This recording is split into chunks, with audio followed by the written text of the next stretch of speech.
కొండా సురేఖ గారు సమంతకి అపాలజీ చెప్పడం అనేది అంతకన్నా స్టూపిడిటీ అయితే నేను చూడలేదు. ఫస్ట్ ఆఫ్ ఆల్ సమంతని ఎక్కడ అవమానించారు?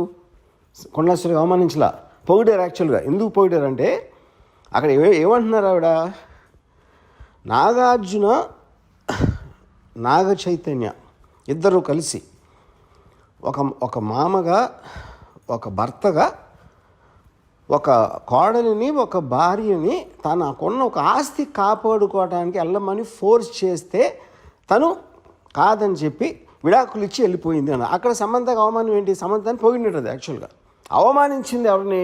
అత్యంత జుగుప్సగా అవమానించింది నాగార్జున చైతన్యాన్ని. అసలు దాని టాపిక్ ఎత్తట్లా, దాని గురించి ఇంతవరకు మాట్లాడలేదు ఎవరు.